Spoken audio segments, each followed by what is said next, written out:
할렐루야. 하나님과 함께하는 안산동산교회 3부 예배로 모이신 여러분들 환영합니다. 오늘 2021년의 두 번째 주일인데요, 오늘 주일 예배를 통하여서 또 찬양과 말씀을 통하여서 산돌처럼 다시 한번 세워져가는 귀한 주일 되시길 소망합니다. 오늘도 찬양함으로 예배의 문을 열도록 하겠습니다.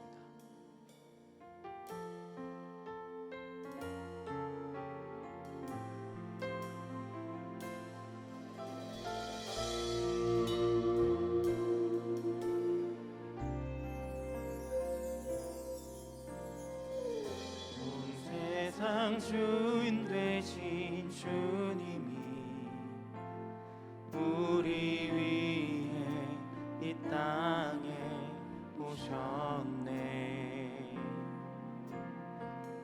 온 땅의 소망 되신 주님이 이 땅의 소망 우리라 하시네.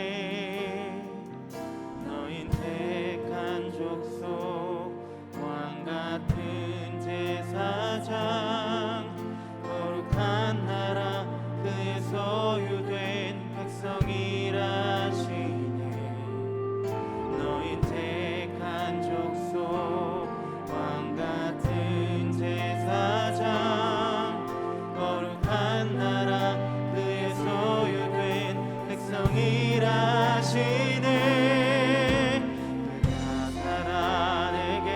하시리라. 주가 살아나게 하시리라.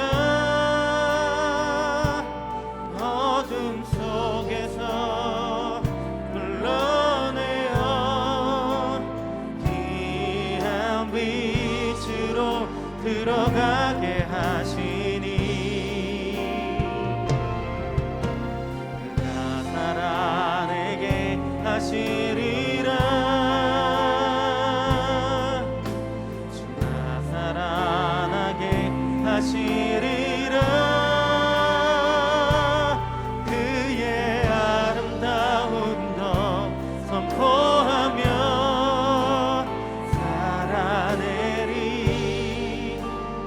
살아나리라.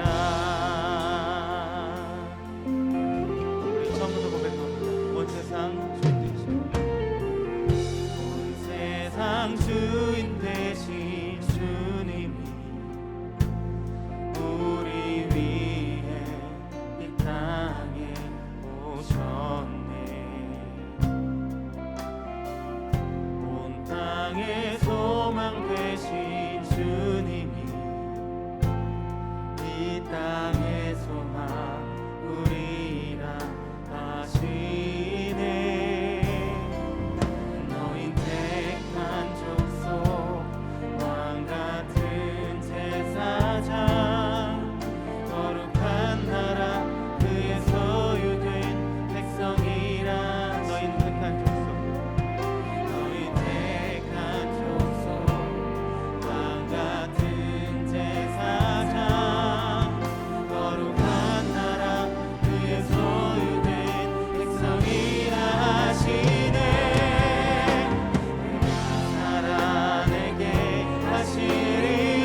택한 족속 너희 택한 족속 왕 같은 제사장 거룩한 나라 그의 소유된 백성이라 하시네 살아내게 하시리라 주가 살아나게 하시리라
걸어가세 걸어가세 믿음 위에 서서 나가세 나가세 의심 버리고 걸어가세 믿음 위에 서서 눈과 귀에 아무것을 한 번 더 고백합니다. 걸어가세 걸어가세 믿음 위에 서서 나가세 나가세 의심 버리고 걸어가세 믿음 위에 서서 눈과 귀에 우리 마지막으로 다시 한번 걸어가세 걸어가세 믿음 위에 서서 나가세 나가세 의심 버리고 걸어가세 믿음 위에 서서 눈과 귀에 아무 증거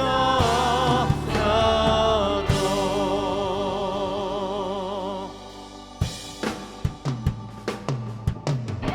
우리 자리에서 일어나셔서 주 앞에 손을 높이 드시고 올해도 우리를 살아나게 하실 우리 하나님을 찬양하며 나아갑니다. 찬양하라 내 영혼아 찬양하라 내 영혼아 찬양하라 내 영혼아 내 속에 있는 것들아 다 찬양하라 감사하라 내 영혼아 감사하라 내 영혼아 내 속에 있는 것들아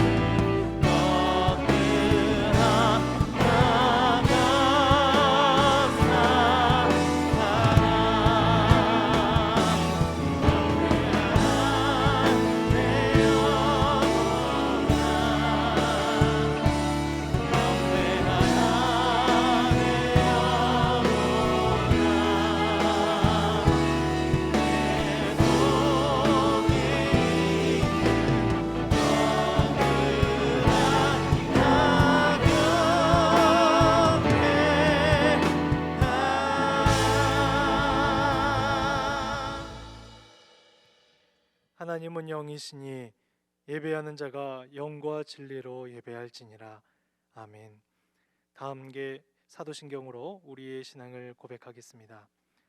전능하사 천지를 만드신 하나님 아버지를 내가 믿사오며 그 외아들 우리 주 예수 그리스도를 믿사오니 이는 성령으로 잉태하사 동정녀 마리아에게 나시고 본디오 빌라도에게 고난을 받으사 십자가에 못 박혀 죽으시고 장사한 지 사흘 만에 죽은 자 가운데서 다시 살아나시며 하늘에 오르사 전능하신 하나님 우편에 앉아 계시다가 저리로서 산자와 죽은 자를 심판하러 오시리라.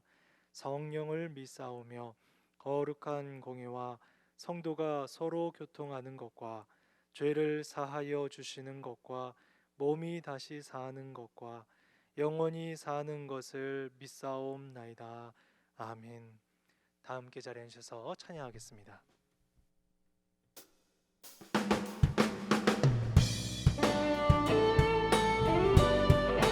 네, 역시 힘차게 박수하면서 찬양하겠습니다. 주와 같이 길 가는 것 즐거운 일 아닌가. 우리 주님 걸어가신 발자취를 밟겠네. 한 걸음 한 걸음 주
1절부터 다시 한번 고백합니다. 꽃이 피는 대판이나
않아도 정결하게 사는 삶, 가진 것이 적어도 감사하며 사는 삶, 내게 주신 작은 힘 나눠주며 사는 삶, 이것이 나의 삶의 행복이라고. 화려하지 않아도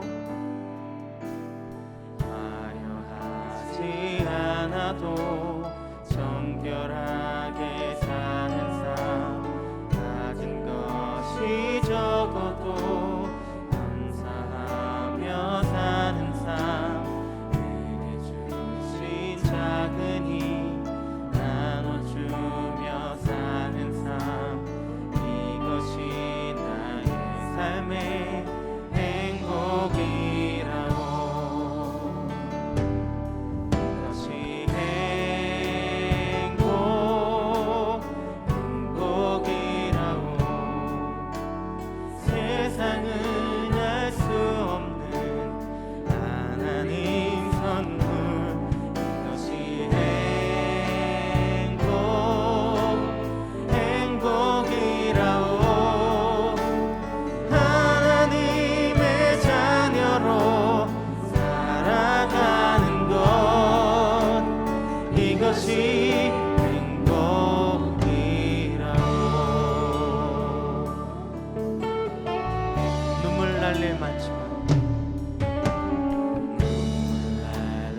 많지만 기도할 수 있는 것, 억울한 일 많으나 주를 위해 참는 것, 비록 짧은 작은 삶 주 뜻대로 사는 것, 이것이 나의 삶의 행복이. 한 번 더. 눈물 날 일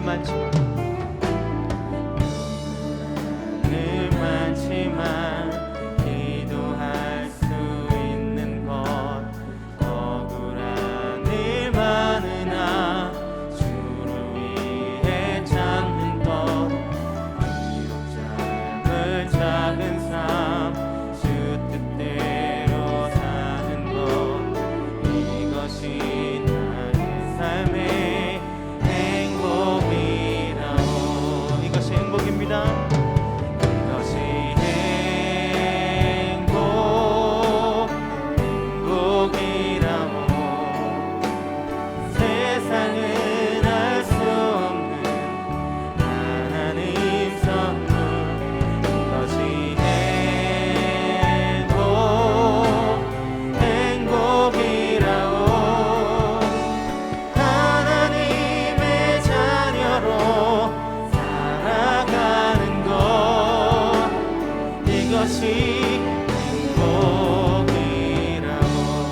화려하지 않아도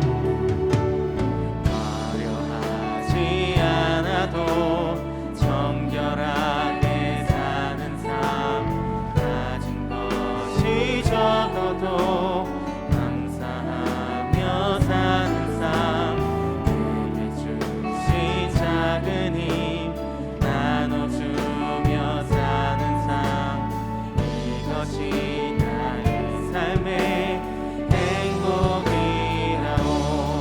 눈물 날 일 많지만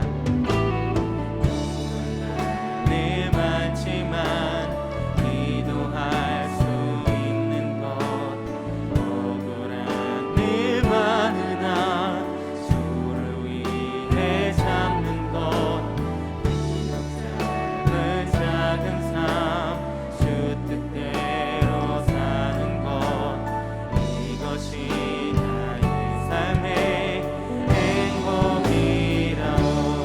이것이 행복입니다.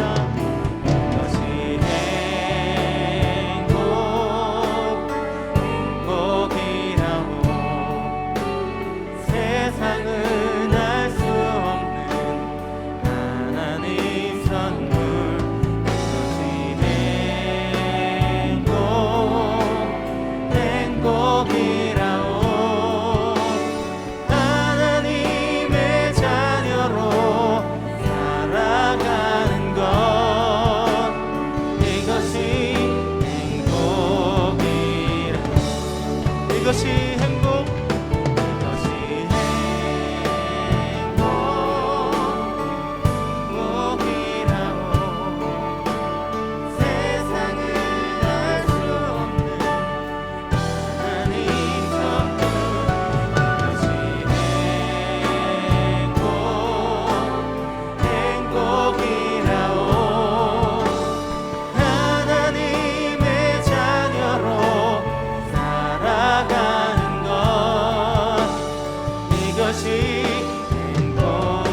마지막으로 다시 한번 고백합니다. 이것이 행복, 이것이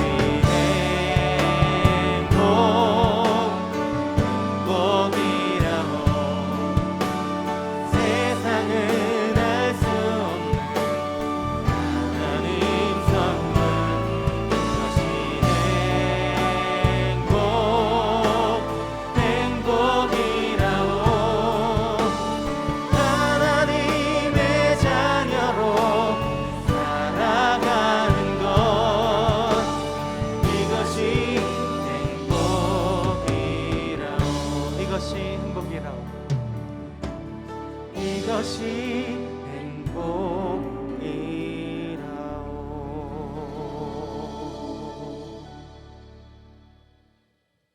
사랑과 은혜로 저희들을 품어주시는 긍휼의 하나님 아버지, 하나님의 섭리에 따라 매서운 추위와 한파 가운데서도 어려움 없이 지내게 하시고 2021년을 시작하며 새로운 다짐과 새로운 목표를 향하여 디딤돌을 밟고 일어서서 달려갈 수 있도록 은혜 주셔서 이 시간 각 가정에서 온라인으로 함께 모여 기쁨과 감사로 예배드릴 수 있도록 인도하심에 무한한 감사와 영광을 올려드립니다.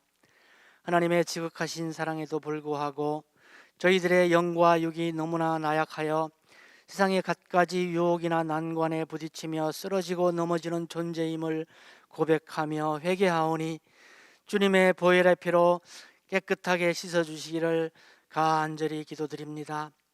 코로나19로 인해 정체된 경제활동과 모든 사회활동이 견디기 힘든 상황이 계속되고 있음에도 온라인으로 진행되는 모든 예배와 소그룹 공동체 비대면 모임 중에 하나님의 감찰하심을 깨닫고 감사하는 믿음의 삶, 축복의 삶으로 용서 넘치도록 축복하여 주시기를 원합니다. 세계 곳곳의 선교지와 미자립 교회들의 어려운 가운데서도 솔로몬의 지혜와 베드로의 믿음과 바울의 복음 전파 의지를 본받아 우리가 예상치 못했던 은총으로 놀라운 부흥의 역사들이 일어나도록 축복하여 주시옵소서.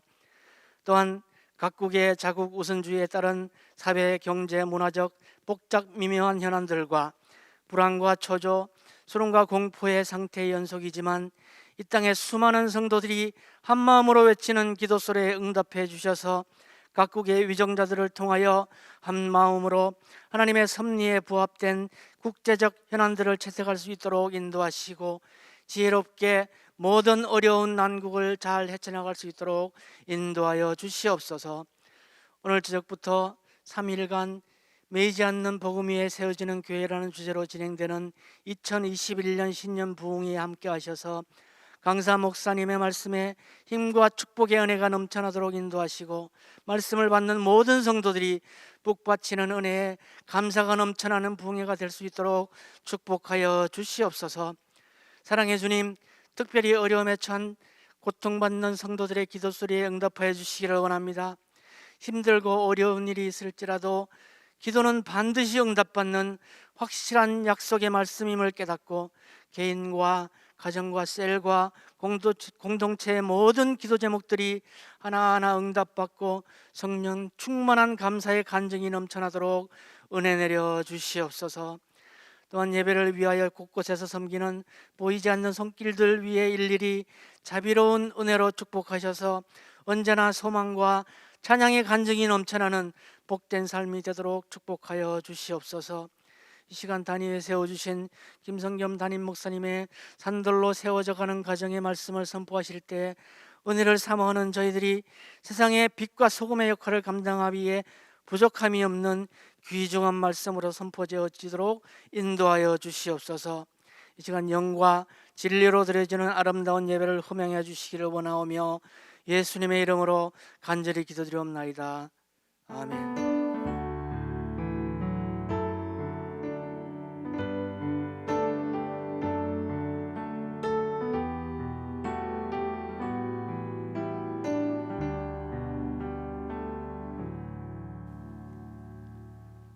오늘 우리에게 주시는 하나님 말씀은 베드로전서 3장 1절부터 7절까지의 말씀입니다.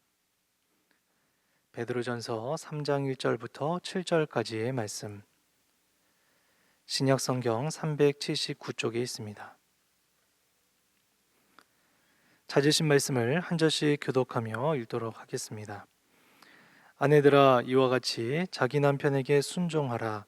이는 혹 말씀을 순종하지 않는 자라도 말로 말미암지 않고 그 안의 행실로 말미암아 구원을 받게 하려 함이니, 너희의 두려워하며 정결한 행실을 봄이라.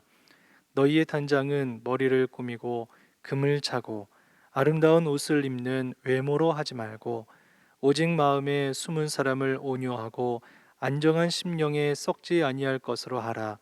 이는 하나님 앞에 값진 것이니라. 전에 하나님께 소망을 두었던 거룩한 부녀들도 이와 같이 자기 남편에게 순종함으로 자기를 단장하였나니, 사라가 아브라함을 주라 칭하여 순종한 것 같이 너희는 선을 행하고 아무 두려운 일에도 놀라지 아니하면 그의 딸이 된 것이니라. 남편들아, 이와 같이 지식을 따라 너희 아내와 동거하고 그를 더 연약한 그릇이요 또 생명의 은혜를 함께 이어받을 자로 알아 귀히 여기라. 이는 너희 기도가 막히지 아니하게 하려 함이라. 아멘. 이제 김성겸 담임 목사님께서 산돌로 세워져가는 가정이라는 제목으로 말씀 전해주시겠습니다.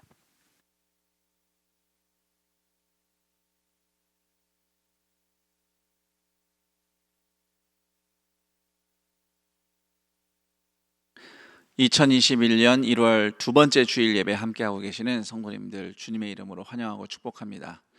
제가 보통은 설교 초입에 늘 진중한 이야기로 시작하는데 오늘은 좀 재미있는 이야기로 말씀을 시작해 보도록 하겠습니다. 어느 부부가 있는데 부부 싸움을 했어요. 그래서 며칠 동안 말을 안 하고 지내는 겁니다. 제 얘기 아닙니다. 어느 부부의 얘기예요. 자, 그런데 그렇게 지나다가 어느 날 밤에 남편이 잠들기 전에 부인 머리맡에 메모를 남겼습니다. 내일 아침 6시에 꼭 깨워줘. 그리고 잠들었습니다. 그리고 아침에 눈을 떠보니 오전 10시가 넘은 거예요. 메모까지 남겼는데 부인이 깨워주지 않았다는 생각에 남편이 몹시 화가 났습니다. 그런데 잘 보니까 남편 머리맡에 부인이 남겨놓은 메모가 있었습니다. 일어나 6시야. 오늘 함께 예배드리고 있는 우리 동산의 가족들은 쪽지로 깨워달라고 부탁할 바에는 먼저 사과하시고 화해를 청하는 성숙한 그리스도인들이 되기를 바랍니다. 오늘 설교 제목은 산돌로 세워져 가는 가정이에요. 2장에서 우리가 예수님과 같이 산돌로 세워져 간다, 성전된 공동체로 세워져 간다, 왕 같은 제사장의 신분을 얻었다, 이 말씀을 들었는데 그 말씀 이후에 베드로전서 말씀은 계속해서 우리의 삶이 어떻게 예수님처럼 산돌로 세워져 가는지, 또 왕 같은 제사장 직분에 걸맞게 세상 가운데서 살아가는지 다양한 삶의 모습을 말씀해 주고 있습니다. 특히 3장은 가정에서의 삶을 이제 그런 차원에서 보여주고 있는데요. 코로나 시대에 비대면 활동이 장기화되면서 우리 한국 사회 안에 가정 불화가 심화되었다는 통계가 있습니다. 2020년 그 어느 때보다 가정 폭력 사례가 늘었다는 통계가 있는데요. 스트레스가 많은 가족들이 집에서 함께 지내는 시간이 늘어나다 보니 서로 충돌하고 갈등을 더 많이 경험하게 되는 겁니다. 성도의 가정도 예외는 아닐 것입니다. 오늘 우리가 가정에 대해서 모든 것을 다 다룰 수는 없겠지만 오늘 말씀을 통해서 우리 가정 안에 죽은 돌과 같은 부분을 산돌처럼 살리시고 또 나를, 우리 가정을 예수님을 기준으로 다듬어 가시면서 우리 가정을 성전 공동체로 세워가시는 하나님의 일하심을 기대하고 그에 맞는 순종과 삶의 변화를 결단하는 시간이 되기를 축복합니다. 베드로전서 3장 1절에서 7절까지는 그리스도인의 부부 생활에 대해서 말씀을 하고 있는데요. 특히 아내에 대한 권면이 많습니다. 1절에서 6절까지가 다 아내를 향한 말씀이에요. 초대교회에는 남성보다 여자 성도들이 훨씬 많았습니다. 그리고 그 아내들의 남편들은 대체로 예수님을 믿지 않는 이교도들이었습니다. 그래서 1절에서 6절까지의 말씀은 이교도 남편을 예수를 믿는 아내가 어떻게 대해야 할지에 대한 권면의 말씀이라고 이해하시면 되겠습니다. 로마 시대에는 가장이 믿는 신을 온 가족이 따라서 섬겨야 했습니다. 그 집에서 일하는 종도 다 개인의 종교가 아니라 그 집 주인 가장이 믿는 신을 믿어야 했습니다. 자, 그런 와중에 부인이 복음을 듣고 예수님을 영접해서 그리스도인이 되면 무슨 일이 일어나겠습니까? 남편의 핍박을 피할 수가 없게 되는 겁니다. 우리나라에서도 그런 이야기들이 굉장히 많았죠. 옛날보다는 그렇게 좀 상황이 나아졌다고 볼 수 있지만 요즘도 여전히 가정 안에서 그런 핍박을 또는 박해를 경험하는 그런 어려움 가운데 홀로 믿음 생활을 하는 성도님들이 계십니다. 자, 그런 어려움 속에서 예수님의 제자로 살아가는 부인들에게 베드로가 제일 먼저 권면하는 말은 남편에게 순종하라는 말씀입니다. 순종하라고 해서 남편이 시키는 대로 우상숭배까지 하라는 말씀은 아니지요. 성도의 순종은 하나님의 말씀을 따라서 하나님과 이웃을 사랑하는 그 맥락에서 순종을 합니다. 남편에게 순종하라는 말씀을 더 잘 이해하기 위해서는 앞서 2장에서 성도들이 왕과 관원들, 총독들에게 어떻게 해야 할 것인가에 대해서 베드로가 말씀을 준 내용, 그 내용을 살펴보면 되겠습니다. 그 당시 왕은 로마 황제죠. 스스로 신으로 숭배받던 로마 황제, 그리고 그 관원들, 그 사회 질서와 권위는 존중하라, 순종하라, 이렇게 베드로가 말씀을 했죠. 대신 우상 숭배를 따르지는 않습니다. 그렇지만 하나님의 자녀답게 고귀하게 질서 가운데서 살아갈 것을 권면했죠. 그것과 이 가정에서의 삶은 일맥상통하다 하겠습니다. 1절을 제가 다시 읽어보도록 하겠습니다. 아내들아, 이와 같이 자기 남편에게 순종하라. 이는 혹 말씀을 순종하지 않는 자라도 말로 말미암지 않고 그 아내의 행실로 말미암아 구원을 받게 하려 함이니. 비록 아내의 신앙을 박해하는 이교도 남편마저도 인정할 수밖에 없는, 그렇게 마침내 감화받게 만드는 행실로 살아갈 것을 베드로는 부인 성도들에게 권면하고 있는 것입니다. 이처럼 이교도 남편도 감화시킬 부인의 행실이 어떠한지 2절 이하에 설명이 되어 있는데요. 자, 우선 2절을 보시면 너희의 두려워하며 정결한 행실을 봄이라 이렇게 기록되어 있습니다. 두려워하며 정결한 행실, 하나님을 경외하는 마음으로 행동을 하는 겁니다. 자, 그리고 3절 너희의 단장은 머리를 꾸미고 금을 차고 아름다운 옷을 입는 외모로 하지 말고. 자, 이 말씀은 절대로 외모에 전혀 신경 쓰지 말라 이런 말씀은 아닙니다. 깔끔하고 정돈된 외모는 아름다운 삶의 일부입니다. 단 외모의 아름다움만 과시하는 세상의 방식을 따르지 말 것을 경계하는 말씀입니다. 그리고 4절 오직 마음에 숨은 사람을, 내면을 얘기하는 거죠. 온유하고 안정한 심령에 썩지 아니할 것으로 하라. 이는 하나님 앞에 값진 것이니라. 그래서 온유는 풀어 말씀드리면 자신의 권리만 주장하지 않고 이기적으로 우기지 않고 자신의 방식만을 고집하지 않는 것을 의미한다고 하겠습니다. 마태복음 11장 29절에서는 예수님께서 자신을 온유하다 이렇게 말씀하셨어요. 그래서 온유함은 예수님의 성품이 되겠습니다. 그리고 안정한 심령이라는 표현이 나오죠. 안정한 심령, 고요하고 차분하고 정돈된 영혼의 상태입니다. 그래서 4절이 말씀하는 것은 차분하게 정돈된 영혼으로 예수님의 성품을 닮으라는 권면이라고 하겠습니다. 이렇게 예수님의 성품으로 단장한 모습은 물론 사람에게 감동도 주겠지만 무엇보다 하나님 보시기에 값진 모습이라고 성경은 이야기합니다. 좀 정리를 해보죠. 성도의 인품과 행실을 보고 예수님을 모르는, 믿지 않는, 심지어 신앙을 박해하는 가족이 보고 감동을 받고 또 변화받게 되는 것이 모든 성도들의 소망일 것입니다. 그러나 우리의 현실은 아직 거리가 멀다는 것을 느낄 때가 많습니다.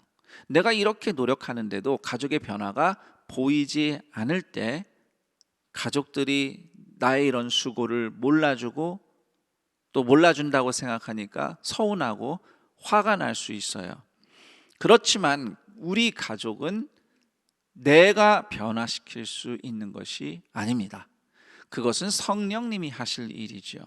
나는 그저 내 성품과 행실을 예수님이 쓰시도록 나를 예수님께 드리는 삶을 우선으로 삼아야 하겠습니다. 다시 말해서 사람들에게 감동받는 모습을 추구하기 전에 하나님 보시기에 값진 삶 그 자체를 최고로 추구하는 성도의 자세가 더 중요한 것이다. 이렇게 말씀드릴 수 있겠습니다.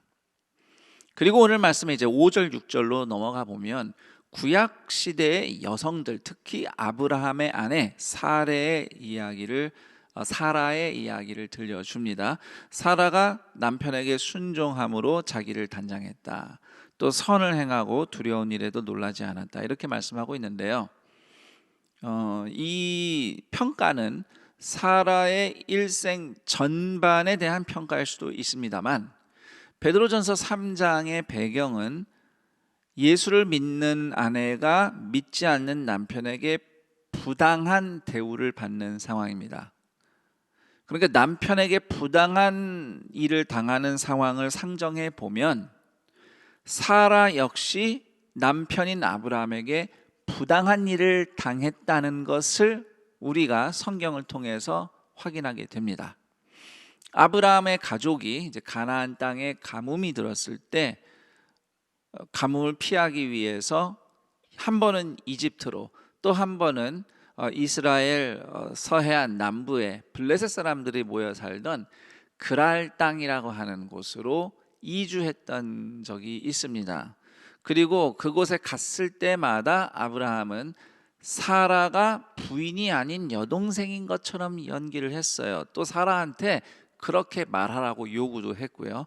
혹시라도 그 나라 주민들이 사라가 이렇게 아름다운 걸 보고 아브라함인 그 남편을 죽이고 해치고 사라를 빼앗아 갈까, 이것이 이제 두려워서 아내가 아닌 척하자, 이렇게 아브라함이 사라한테 요구를 했는데요. 실제로 사라는 이집트에서는 파라오에게, 또 그랄 땅에서는 블레셋 왕 아비멜렉에게 끌려가기까지 합니다. 다행히 더 큰 일이 일어나기 전에 하나님께서 사라를 구출해 주시지만, 그런데 이 상황이 물론 이제 아브라함 같은 이방인이나 나그네, 그 당시는 뭐 요즘처럼 뭐 법 질서가 잘 서 있고 그래서 누구나 보호받을 수 있는 그런 사회는 아니었잖아요. 오늘날에도 누군가는 또 법의 보호를 받지 못하는데, 그때는 아브라함 같은 나그네 처지는 더 심했던 것이죠. 쉽게 그 주민들의 폭력의 대상이 될 수 있었습니다. 그래서 아브라함이 그게 두려웠다는 것은 충분히 이해할 만은 해요. 하지만 사라 입장에서 봤을 때 남편의 행동은 여전히 악하고 불의했다고 볼 수밖에 없습니다. 그리고 하나님 보시기에도 그것은 아브라함이 믿음 없이 행동했던 것이죠. 자, 이 장면에서, 이 사라와 아브라함 이야기에서 우리가 잠시 주목할 사실이 있습니다. 지금 베드로전서 3장에 불의한 남편과 함께 사는 경건한 여성의 이야기를 하고 있는데, 이 불의한 남편의 사례로 아브라함의 이야기도 지금 그 배경에 간접적으로 소개가 되고 있다는 점을 우리는 눈여겨봐야 됩니다. 아브라함이 하나님 믿는 사람인데, 그런데 아내를 괴롭히는 남편의 대표적인 사례 중에 하나가 됐어요. 예수를 믿는다고 해서 반드시 좋은 남편, 좋은 아내, 좋은 부모, 좋은 자녀, 좋은 어른이라고 스스로 착각하면 안 되겠습니다. 안타깝지만 때때로 신앙생활 오래 하고 봉사도 열심히 하는 중직자들 중에 가정, 일터, 인간관계에서 아브라함처럼 하나님 보시기에 불의한 일을 저지르는 경우들을 봅니다. 그리고 그 가정의 자녀들 또는 형제들 또는 부모가 그런 성도의 모습에 실망을 해서 교회를 떠나거나 또는 낙심하는 경우가 간혹 있습니다. 그런 사례를 제가 다 일일이 열거할 수는 없고요. 대신 나는 혹시 그런 사람이 아닌가 스스로 되돌아보기 위해서 한 가지를 말씀드리고 싶다면, 믿는다고 하지만 오히려 불의한 사람으로 행동하는 대부분의 경우는 자기 잘못을 모르거나 자기 잘못을 인정하지 않습니다. 나는 항상 옳다고 생각하고 나는 잘못한 게 없다고 주장하고요. 어떤 어려움이 있으면 그건 전부 다 남편 잘못이다, 아내 탓이다, 또는 아이들 잘못이다, 며느리가 잘못한 거다, 사위가 잘못한 거다, 이런 식으로만 말하고 있습니다. 그런 것들은 다 하나님 보시기에 교만하고 불의한 것이죠. 자, 사라 이야기로 다시 돌아가 보겠습니다. 사라가 자신에게 불의를 저지른 남편에게 어떻게 반응했는가 성경은 자세하게 설명하고 있지는 않습니다. 대체로 사라가 아브라함에게 순응을 하면서 살아간 것으로 읽혀집니다. 창세기를 읽어보면요. 그렇다고 해서 저는 사라의 예를 들면서 남편이 혹시 악행을 저지르더라도 그리스도인 아내는 사라처럼 그냥 아무 말도 말고 당하라고 그렇게만 말씀드리고 싶진 않아요. 성경은 사라와 아브라함이 그렇게 살았었다, 그렇게 행동했다는 이야기를 들려주는 것뿐이지 그들을 따라하라고 그 사건들을 기록한 것은 아니기 때문입니다. 만약에 가족 중에 누군가의 행동이 나머지 가족의 생명을 위태롭게 만들 정도로 사안이 악하다면 가족을 보호하기 위해서, 생명을 보호하기 위해서 필요한 조치를 취해야 할 것입니다. 자, 그럼에도 우리가 사라의 이야기만 좀 생각해 봤을 때 사라는 불의한 상황에서도 하나님을 신뢰했기 때문에 아브라함이 아무리 실망스러운 모습을 보여주었어도 남편으로서 존중하고 그 고난을 통과했다는 것입니다.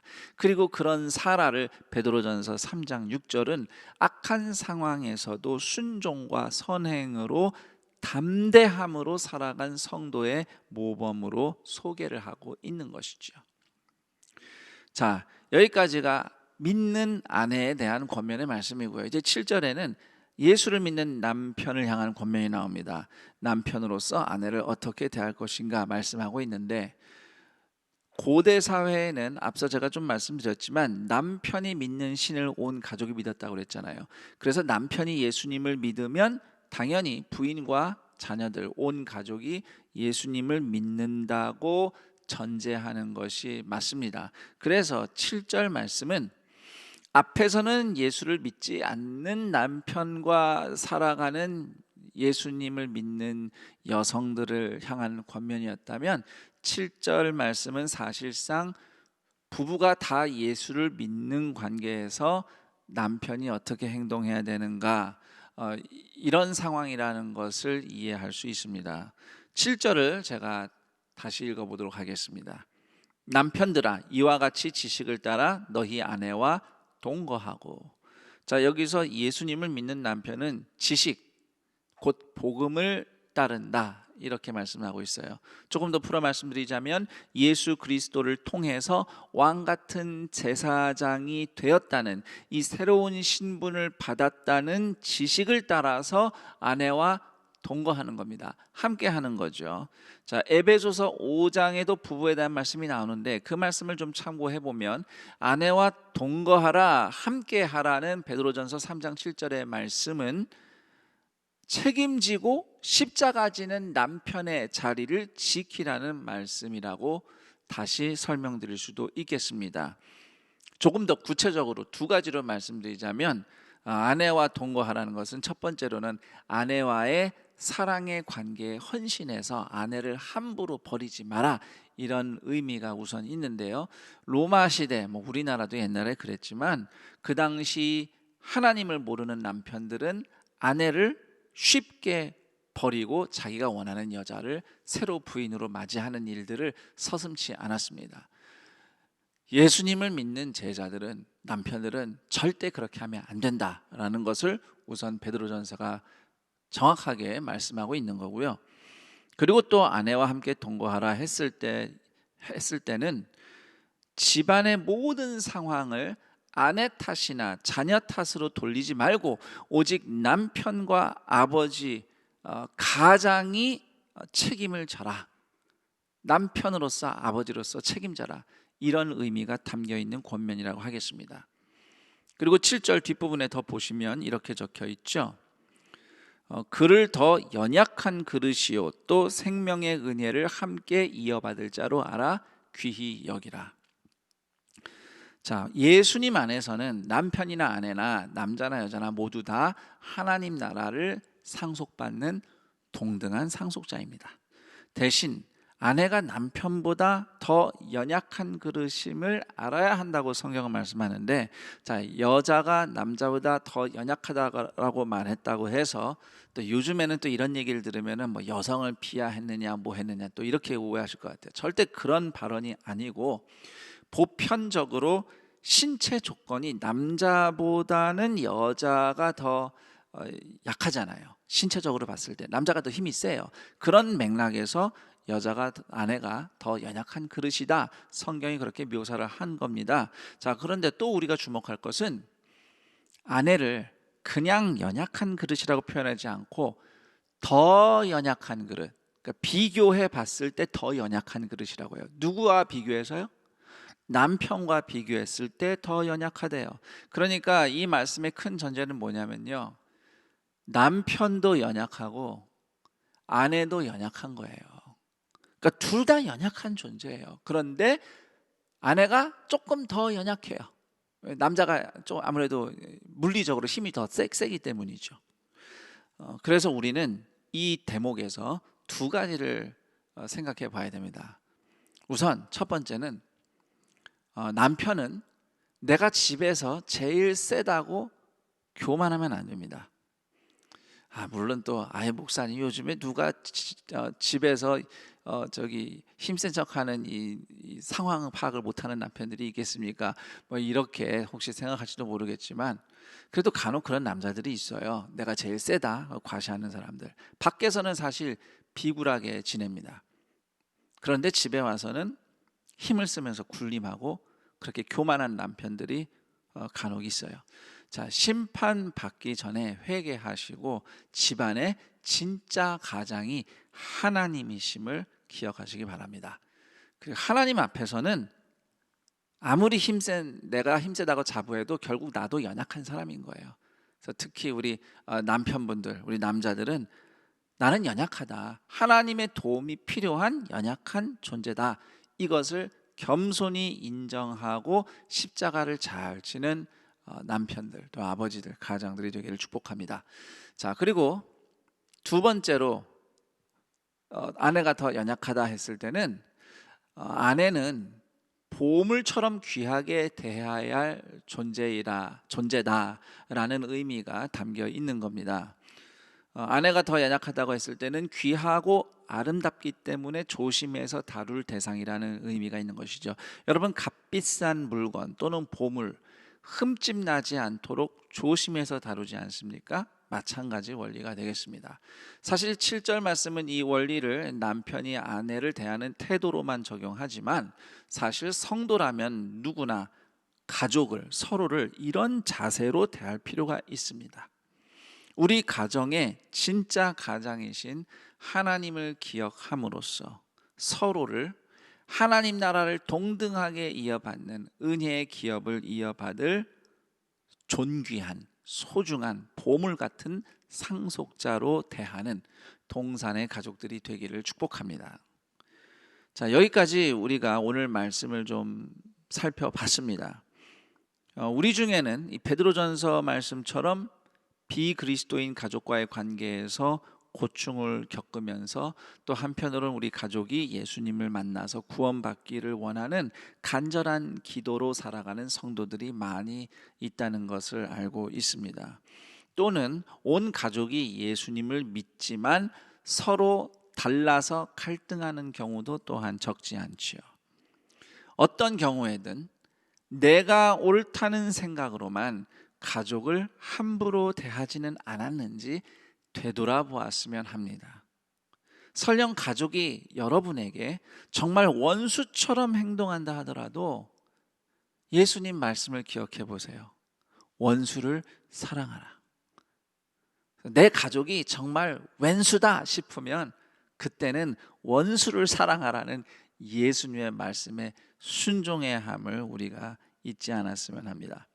동산의 가족들이 예수님처럼 산돌로 세워져가는 가정이 되기를 축복하는 마음으로 오늘 말씀을 토대로 제가 4가지를 좀 권면했으면 합니다. 우선 하나는 우리 자막을 보면서 같이 따라 읽어보죠. 시작. 왕같은 제사장의 신분을 기억하자.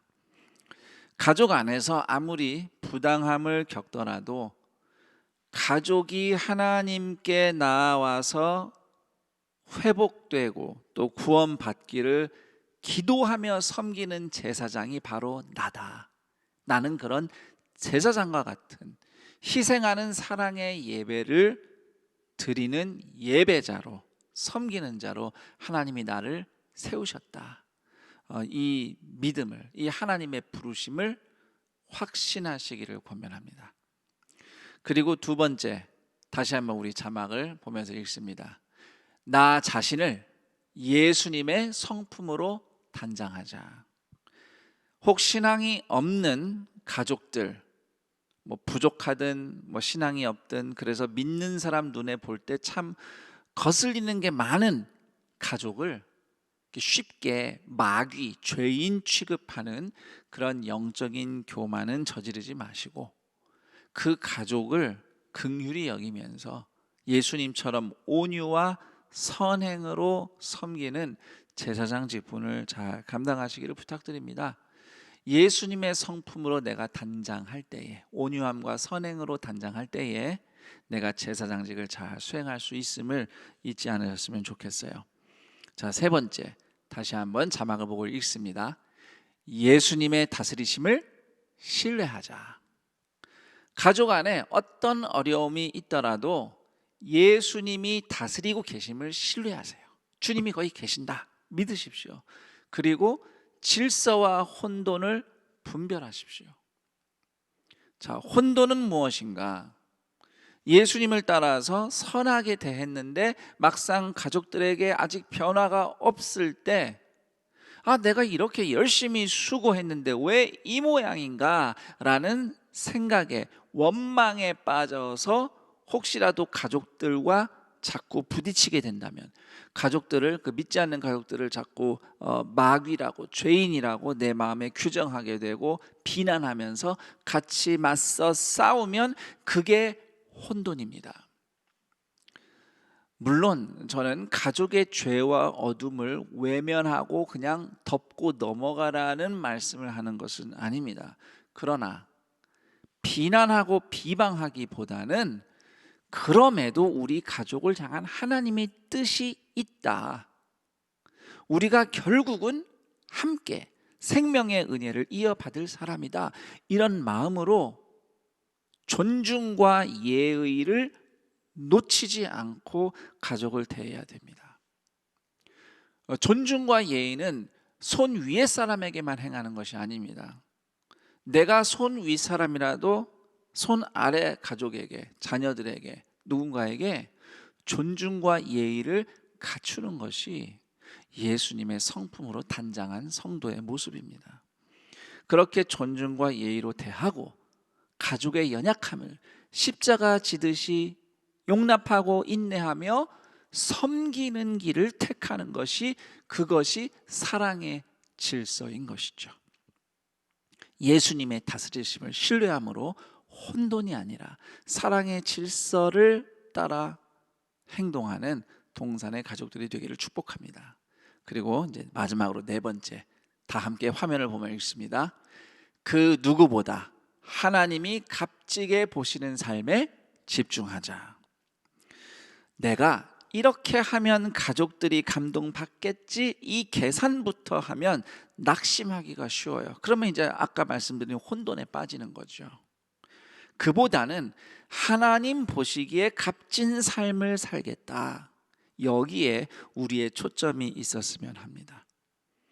하나님께 먼저 시선을 두면 어떤 어려움 속에서도 하나님과 나의 관계가 든든합니다.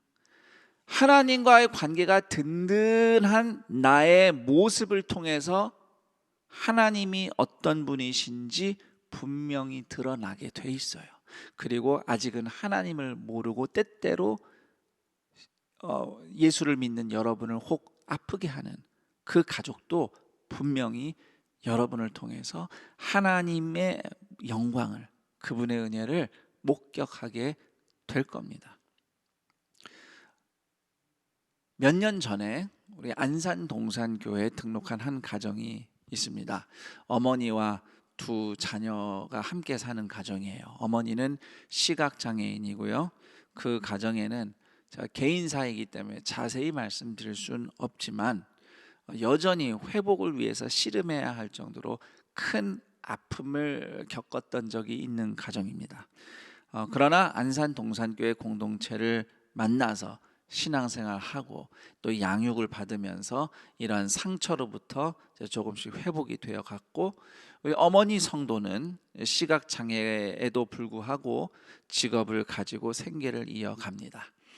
두 자녀 중 한 자녀는 가족이 그 어려움을 겪었던 시절에 특히 상처를 제일 많이 받아서 아직도 그것을 이기기 위해서 또 회복하는 과정을 통과하고 있지만, 그래도 과거와 달리 새로운 미래를 준비하면서 또 하루하루를 성실하게 살아가고 있다고 하고요. 또 다른 자녀는 어려운 상황 가운데서도 최선을 다해서 학업을 잘 마치고 또 진로를 찾아서 입사를 했는데 그곳에서 마치 요셉처럼 인정받고 사랑받으면서 실력을 10분 발휘하며 살아가고 있다고 합니다.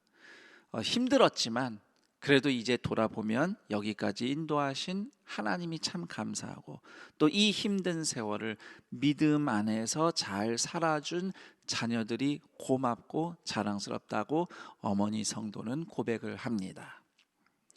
아직 그 가정에는 그때 그 시절의 상흔이 남아 있습니다.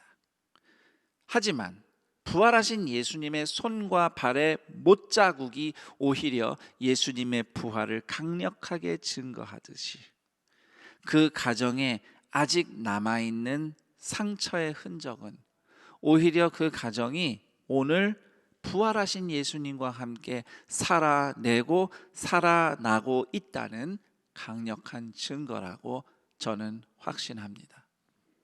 그 성도의 가정을 산돌과 같이 세워가시는 예수님이 오늘 동산의 모든 가정의 진정한 가장이십니다.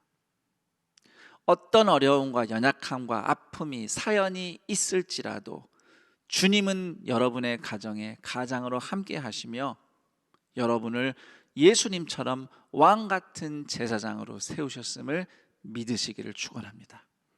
그런 우리 모두가 예수님의 성품으로 자신을 먼저 단장하며 어떤 상황에서도 예수님이 우리 가정을 다스리심을 신뢰하며 누구의 시선, 누군가에게 감동을 주는 것도 좋지만 무엇보다 하나님 보시기에 값진 인품과 행실을 이루고자 하나님께 먼저 시선을 집중하며 살아가는, 그래서 결국은 그 삶을 통해서 하나님의 아름다움이, 영광이, 은혜가 나타나는 동산의 가족들이 되기를 축복합니다. 2021년 예수님처럼 산돌로 굳건히 아름답게 세워져가는 모든 동산의 가족들이 되기를 축복합니다. 온 가족이 반드시 하나님 때에 구원을 경험하고 회복되고 살아나게 되기를 우리 주 예수 그리스도의 이름으로 축원합니다. 아멘. 자, 이제 함께 말씀을 기억하면서 기도하는 시간을 갖겠는데요. 오늘 이 말씀이 여러분에게는 어떻게 들렸습니까? 이 말씀을 통해서 하나님은 어떤 분이심을, 그리고 우리의 가정을 향해 어떤 계획이 있으심을 깨달았습니까?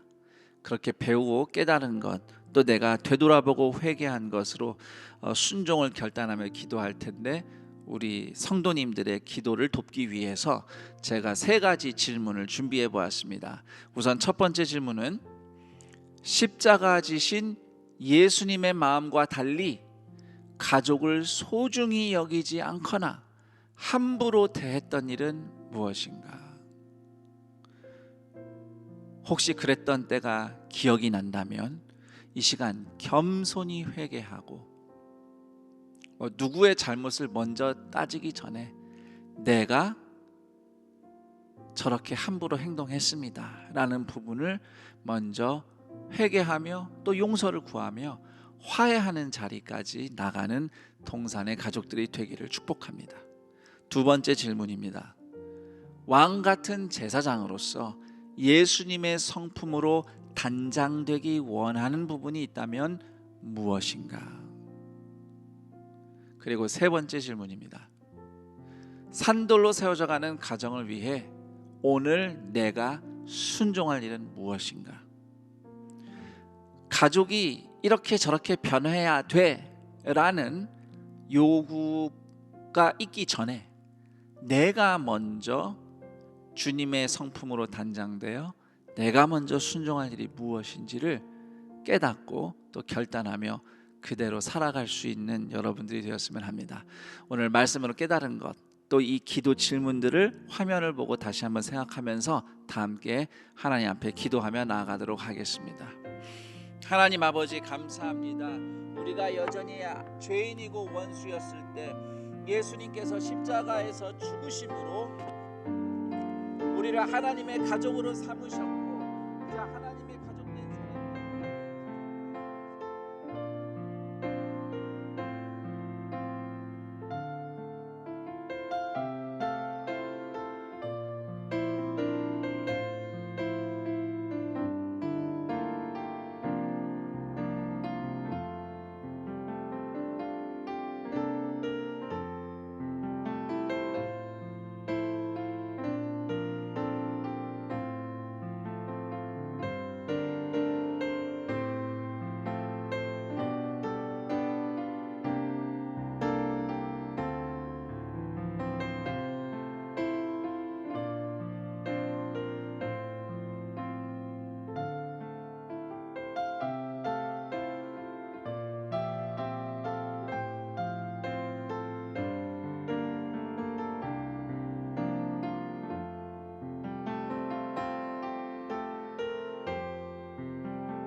하나님 아버지 감사합니다. 우리 가정의 진정한 가장이신 예수님을 찬양합니다.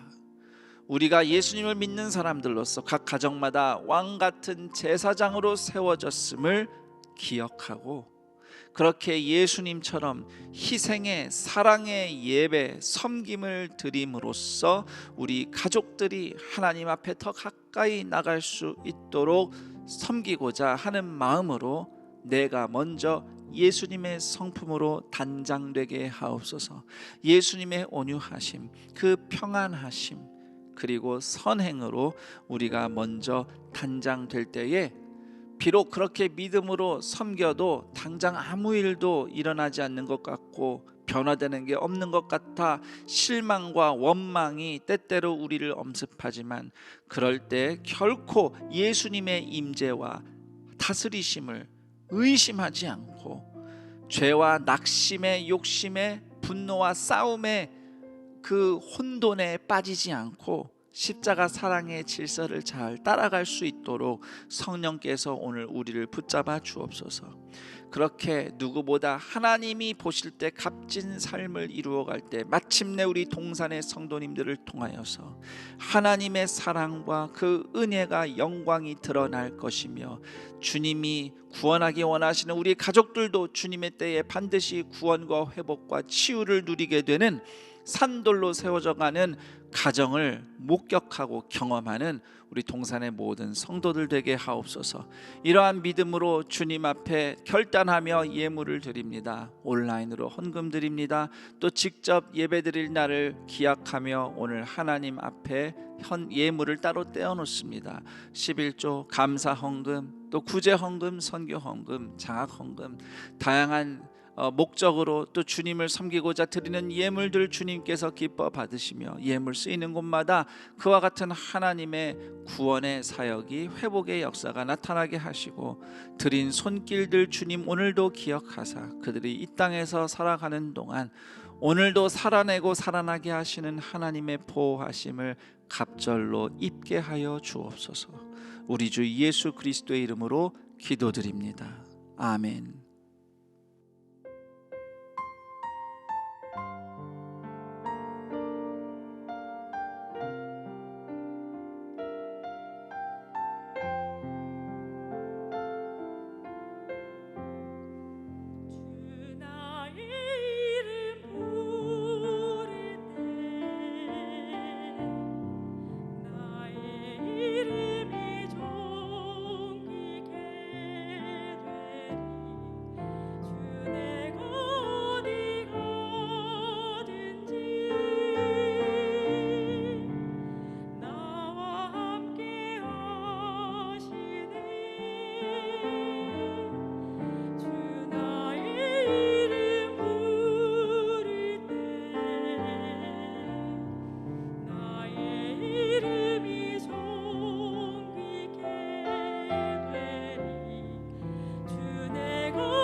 우리가 있는 자리에서, 교회에서, 또 영적인 세계 가운데 우리가 무능하기를 원하는 사람은 없을 겁니다.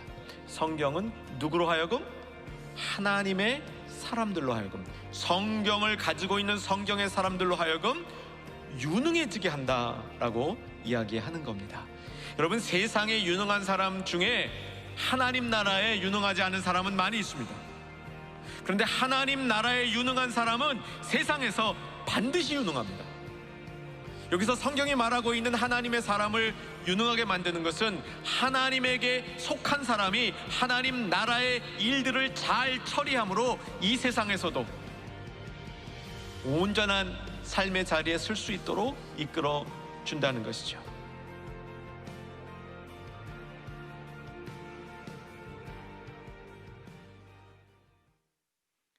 (2021년 1월 10일) 오늘 저녁부터 1월 12일 화요일까지 오후 7시 30분과 오전 5시에 충현교회 담임이신 한교삼 목사님께서 매이지 않는 복음 위에 세워지는 교회라는 주제로 말씀을 전해주십니다. 성도님들께서는 은혜로운 부흥회가 되도록 기도로 준비해 주시기 바랍니다. 더불어 산돌 성경읽기 기간 운영했던 온돌방 게시판에 부흥회를 통해 받은 은혜들을 나눠주셔서 더 풍성한 부흥회가 되기를 소원합니다. 오늘 안산동산교회 온라인 예배로 함께 하시는 모든 분들을 주님의 이름으로 환영하고 축복합니다. 온라인 예배로 함께 하시면서 등록하기를 원하시는 분들께서는 아래 안내되는 교회 번호로 전화 주시면 등록에 대해 안내해 드리도록 하겠습니다. 교회 소식 알려드립니다. 교회 소식은 교회 홈페이지를 참고해 주시기 바랍니다. 교회 소식 1면에 알림 1번, 지역장 및 셀리더 워크숍 안내입니다. 지역장은 1월 17일 주일부터 2월 7일 주일까지 4주간, 셀리더는 1월 20일 수요일부터 2월 10일 수요일까지 4주간 온라인으로 워크숍을 진행합니다. 자세한 사항은 교구 사역자에게 문의해 주시고요. 교재는 본당의 경우 안내실과 지하 주차장에서, 학교 예배당은 사무실에서, 또한 큰숲 오프라인 판매처에 비치가 되어져 있으니 수령하셔서 온라인으로 참석해 주시기를 바랍니다. 알림 2번 헌금 안내입니다. 온라인 헌금 시 교적 번호를 꼭 입력해 주시기를 바랍니다. 또한 모든 헌금 봉투에는 개인 바코드를 부착하시고 헌금액을 정확히 기록해 주시기 바랍니다. 이후 교회 내 바코드 발급기를 통해 본인 헌금 내역을 확인하실 수가 있습니다. 알림 4번 동산타임즈 1호로가 발행되었습니다. 1호로는 본당과 학교 예배에 비치가 되어 있으며 웹용은 교회 홈페이지에서 보실 수가 있습니다. 겁쟁이 사자는 자신이 겁쟁이라는 것을 왜 부끄러워했을까? 그럴 수도 있고 저럴 수도 있지. 할렐루야. 동빈 아카데미라는 말은 동산 비전 인문학 아카데미의 약자입니다. 3살 버릇이 8까지 간다고 어려서부터 젊어서부터 인문학 책을 읽으면, 위인들의, 성인들의, 선배들의 책을 읽으면 지혜가 생깁니다. 지식이 깊어집니다. 생각이 깊어지고 넓어집니다. 내가 누구인가? 내가 인생을 어떻게 살아야 될 것인가? 어떻게 죽을 것인가를 깨닫고 사는 사람이 될 때 창의력이 생기고 용기가 생기고 다른 사람을 돕고 섬기는 멋진 복의 통로가 될 수가 있습니다. 5년 동안 고등학교 1학년부터 시작해서 이제는 중학교, 초등학교 4학년서부터 이 아이들이 과연 될까? 학교 다니면서 책을 읽을 수 있을까? 5년 동안 됐습니다. 꿈을 가진 아이들, 생각이 깊은 아이들이 생겨나고 이제 여기에 졸업생이 선생으로 오는 기적 같은 일이 일어났습니다. 이들이 위대한 창의력 있는 통일 한국, 미래 한국 세계를 이끌어가는 위대한 창조력 있는 사람, 생각이 깊은 사람, 책임지는, 남을 돕고 섬기는 위대한 인재들이 책을 통해서 사람답게 사는 사람으로 길러지게 될 것입니다. 인문학은 사람이 어디로 와서 어떤 일을 하다가 어디로 가는지를 알게 해줍니다. 그리고 인간이 인간답게 사는 것을 깨닫게 해줍니다. 나아가 나도 행복하고 이웃도 행복하게 하는 길을 가게 합니다. 동빈 아카데미는 현명한 학생들로 자기 길을 개척하고 또 헌신적이고 훌륭한 선생님들이 여러분의 선배들과 더불어서 여러분과 같은 길을 가고자 함께 기다리고 있습니다. 여러분 동빈을 선택해서 여러분의 행복한 길을 가게 하고 꿈 넘어 꿈을 이루는 기회가 되시기를 바랍니다. 오십시오. 책을 읽어보십시오. 여러분의 인생이 바뀌게 됩니다.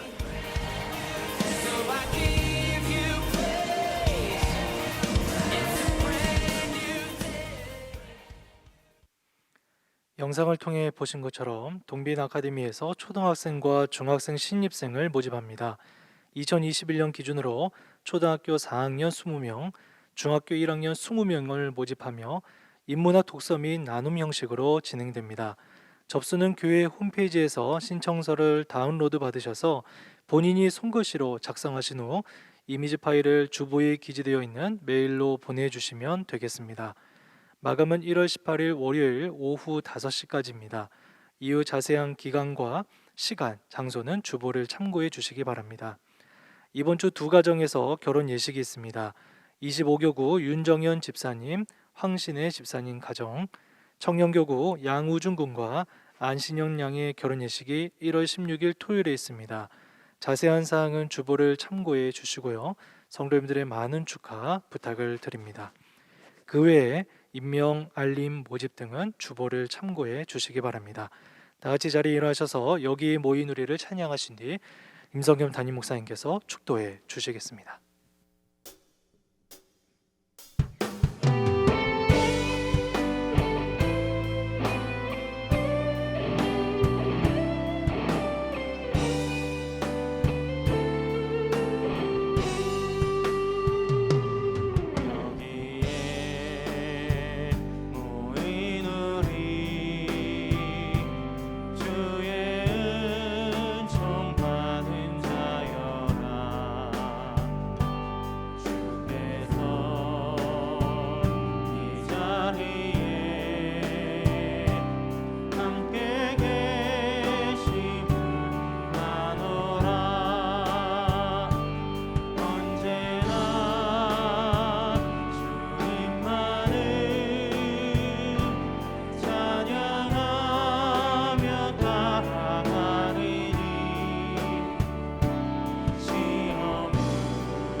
우리 주 예수 그리스도의 은혜와 하나님 아버지의 그 크신 사랑하심과 성령 하나님의 교통 감화 충만 인도하심이 우리 가정 가운데 예수님이 진정한 가장이심을 믿고 왕 같은 제사장 된 직분을, 우리의 신분을 기억하며 예수님의 성품으로, 온유함으로, 평안함으로, 선행으로 단장하여 어떤 경우든 예수님의 다스리심을 신뢰하고 혼돈이 아닌 사랑의 질서를 따라 주님과 함께 동행할 때, 주님 보시기에 아름다운 삶을 살아갈 때에 반드시 우리 가족이 하나님의 때의 구원과 회복과 치유를 경험하며 산돌로 세워져가는 놀라운 은혜를 올 한 해 경험하리라고 열망하며 주님을 예배하는 동산의 모든 가족들, 주님의 자녀들 인생 위에, 가정 위에, 삶의 형편 위에 영원토록 함께 있을지어다. 아멘.